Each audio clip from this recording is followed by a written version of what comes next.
Hey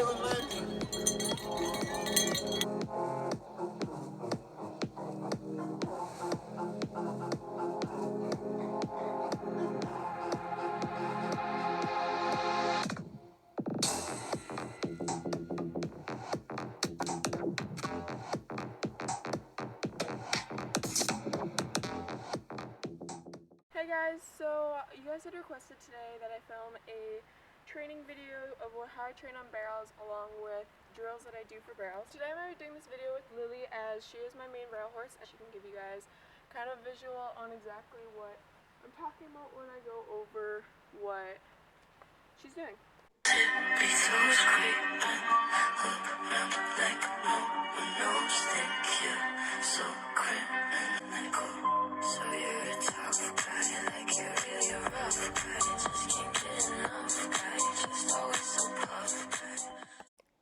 So I'm starting off with some of my basic warm-up, but I had videoed this previously already with the camera and missed a lot of it just because I thought the video had saved, but it had not.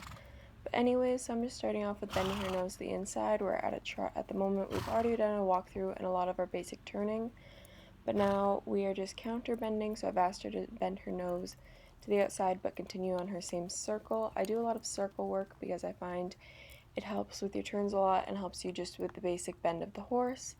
So here we do a turn on the haunches and then proceed forward on the other side. We're just collecting and bending as well. Still bent to the inside, and then I'll counter bend her in this direction as well afterwards. I'm going to do a small circle just to practice keeping that nose in and getting on those turns, and here is the counter bending. So once I've done my same warm-up on both sides, I begin loping, and I'll do lope circles in both directions, mostly bent to the inside. I don't do a whole lot of counter bending at a lope too often. I do it a little bit just to help with our poles.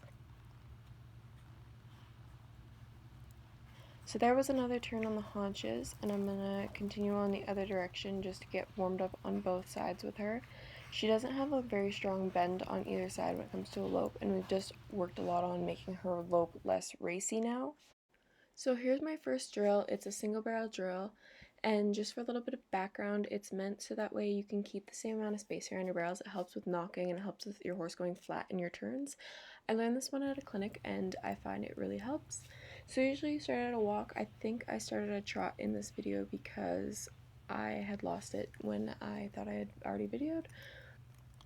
So here we are, we're just bending to the inside. We're going to try and keep equal spacing around the barrel when we go small, and then when you go back out to a wider circle, so it's just working back and forth between a big circle and a small circle, so that way your horse is always going to position you ask of them instead of just diving into a barrel or going wide in some spots and close in others. So we're going to keep the same spacing around the barrel, and my hand is lifted on the inside, just keeping her nose in and her shoulder away from that barrel. So here we go to lope again. I've got her bent to the inside. So we're going to lope a larger circle here and keeping the same spacing and not letting her dive in. And then when I ask to come in, we keep relatively the same spacing. That one wasn't our best, but it wasn't our worst either. So we continue on to loping in the other direction, and this is done at both directions as well. So here I begin to do a little bit with patterning and working on the pattern. I don't like to overwork on the pattern just because it can blow up your horse and stuff, but here's some basic work that I will do just to clean everything up. So we've set up and now halted in order to ask for that hip to come in towards the barrel. That wasn't the best one we could have done either, but she still gave me a couple steps, so then I proceed on. This just helps your horse with rate when coming around those turns, so that means we're stopping in order to, at the position we're going to rate when her shoulder is before or just at the barrel, depending on the horse and how your turning style is. And then I asked for her hip in, that one was a lot better, and then proceed on, because that hip's going to give you more drive around those barrels if it's in rather than flying out. So here we are, a little bit more bent this time. This time I'm not halting because she is a bit more ratey, and I like to do proceedings, that way we don't have sticky spots. So then we finish our barrel and continue on. So here's a trot through, and another thing I should specify is that I never start rate from a lope or rate from a trot because I find it makes your horse a lot more hot-headed. So we always work our way up. But here's a trot through, we're still bending. I'm grabbing my horn this time, and then each time I come around that barrel, I am lifting my rein and then opening it in order to have her open through that turn. So I'll pull my hand in a little bit more towards, like, opening towards the barrel in order to keep her head and body traveling in the correct direction. And then we're going to stop because I like to practice having those stops, so that way we are stopping after the pattern. So this is our cruise through, which is different from a lope through because it's letting her go at her own pace, and I'm not making her go slow and I'm not kicking her to go fast. This is all the exact same movements we were doing with our legs and everything and our hands in the trot through, but now we're just doing it at whatever pace she decides. And here's another one.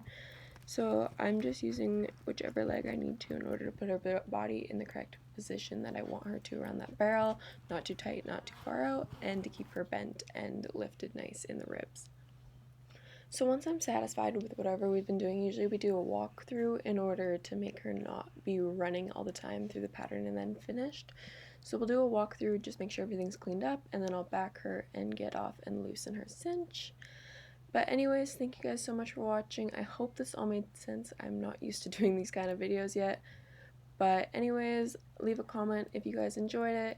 Let me know what you guys think of it, and if there's anything else confusing, I can always explain it in the comments.